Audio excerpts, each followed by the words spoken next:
Salut les bons, j'espère que vous allez bien. Hoje a gente vai falar da obra de Arsène Lupin, essa nova série na Netflix que está fazendo muito sucesso, mas não só dela. Vamos falar também desse personagem, o Arsène Lupin, como do seu filme, além da animação e ainda de um jogo no qual Arsène Lupin enfrenta Sherlock Holmes. Então a gente tem muita coisa pela frente, fica ligado que vai ser bem legal. Se gostou do vídeo, deixa o like, se inscreve. Não gostou do vídeo? Manda para uma pessoa que você não gosta. Aí as ideias, tá vendo? Então vamos que vamos. Lupin dans l'ombre d'Arsène.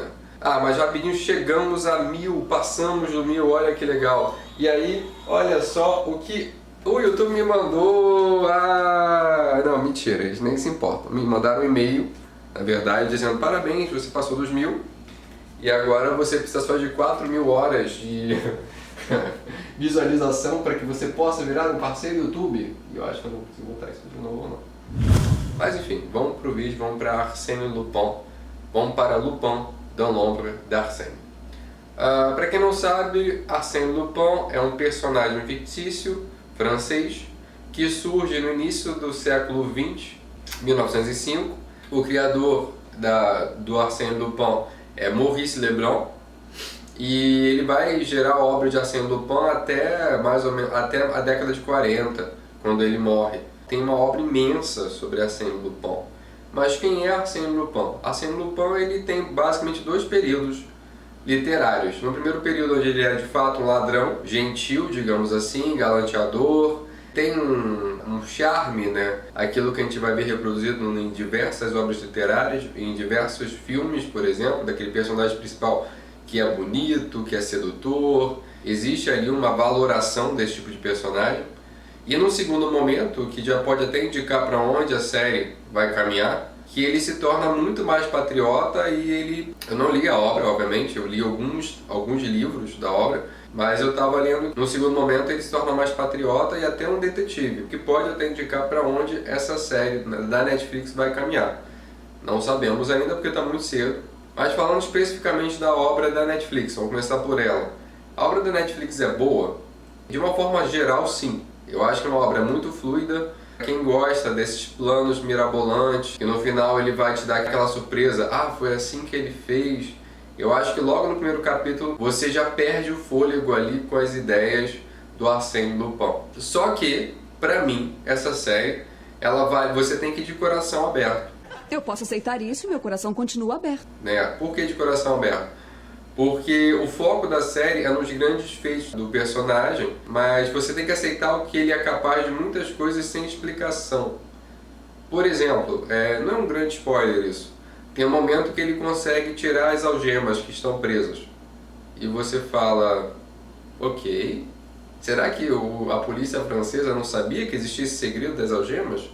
Talvez eu pudesse entender, em 1900 e alguma coisa, você pegava ali o negocinho e tirava a algema, mas em 2020, basicamente, 19, as algemas não tiveram nenhum aperfeiçoamento.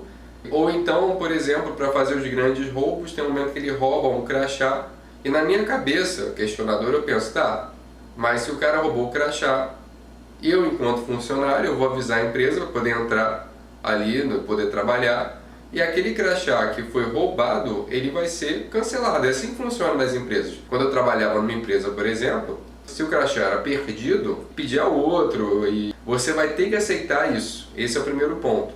Não tem foco no como, você só acredita. Então ele tem uma pegada bem literária mesmo. Eu pergunto como é que o Arsène, que é o personagem principal, ele consegue grampear as casas. E não mostra ele entrando na casa, né, meio missão impossível, botando os grampos. Não, os grampos estão lá, e ponto. Simples assim, você tem que aceitar isso, ponto. Ele aprendeu a lutar, mas como ele aprendeu a lutar? Será que ele... Tem um momento que ele fala que ele aprendeu sozinho, né, a fazer a maquiagem e tal. Mas você fala, ele aprendeu tudo sozinho? Ele aprendeu tudo no YouTube? Sério? Porque quando você tem tipo Batman, você meio que aceita, né? O Batman ele é um milionário, com tecnologia de ponta, tecnologia que só ele tem, na verdade, e que ele passou anos da vida treinando ali com o Kung Fu. Agora o Arsène, a princípio, é um cara comum, Porém, tem pontos positivos a série. A série é muito boa, porque ela é muito fluida. Inclusive, para ser fluida, eles não focam nessas preparações para o personagem conseguir fazer seus feitos.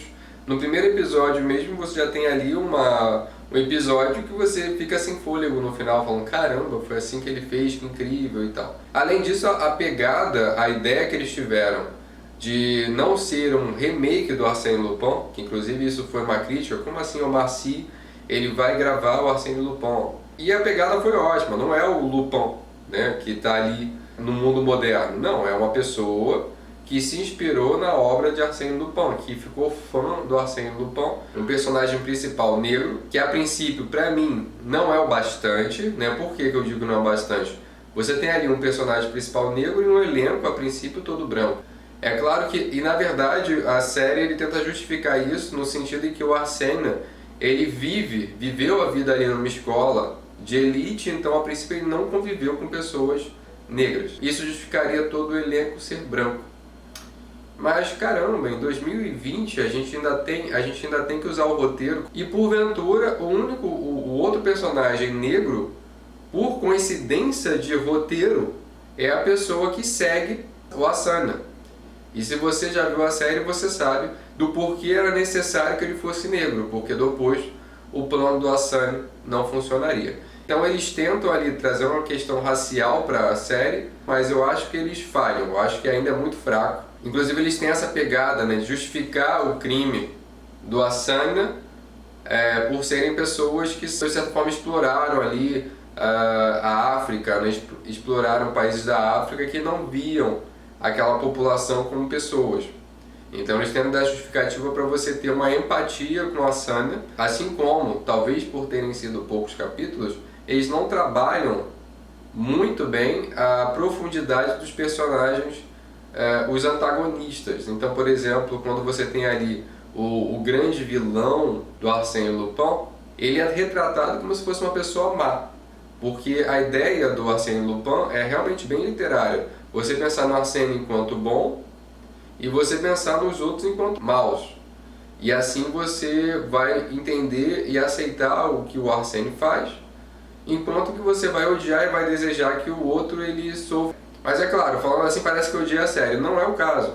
Eu só acho que você pode ver alguma coisa, mas enquanto crítica à série, existem alguns pontos que elas podem consertar para melhorar. Foram só 5 episódios, então a gente ainda precisa de mais 5 episódios. E aconselho, e é uma série francesa, para quem estuda francês, vale a pena dar uma olhada aí, uma observada nessa série. Continuando, o Arsène Lupin, ele não é, obviamente, não é a primeira vez que ele aparece nas telas, né? Tem um filme de 2004 chamado Arsène Lupin, o ladrão mais charmoso do mundo. Nesse caso, inclusive esse filme está no YouTube completo, dublado, mas está no YouTube. Também consegue acesso a ele tranquilamente. Esse filme, de fato, conta a história de Arsène Lupin e como ele se tornou esse ladrão. Fazendo uma ponte com a série, uma tentativa muito comum de explicar por que o Arsène Lupin ele é tão incrível. Esse filme ele recorre à magia. Não seria nem magia, seria mais alquimia, né? Ele aprende ali algumas fórmulas para poder, por exemplo, modificar o próprio rosto. E inclusive eu acho que a série nova ela tem uma pegada nem na tecnologia, que é uma pegada que a Marvel, por exemplo, vem fazendo, de explicar todos os personagens que eram mais místicos através da tecnologia. Homem-Aranha Longe de Casa, cujo inimigo principal que é o Mistério, enquanto nas HQs ele é uma entidade mágica, digamos assim, ele usa magia, no filme ele usa tecnologia. A ideia base da série da Netflix é que por conta dele ser negro, as pessoas não prestam atenção nele, por isso ele pode ter várias identidades, porque na verdade ninguém olha para ele de verdade. O que é uma tirada interessante, apesar de, como eu disse, eu queria trazer um pouco mais dessa transformação do Arsène em Arsène Lupin. Mas vamos ver como é que isso decorre.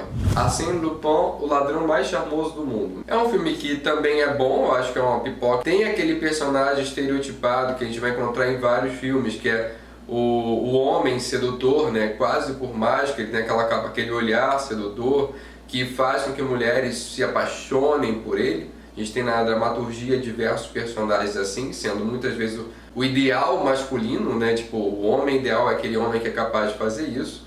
Então eu vou dizer com todas as letras, se você é homem vendo isso não existe. E ainda assim, isso não é importante para a tua vida como você acha que é.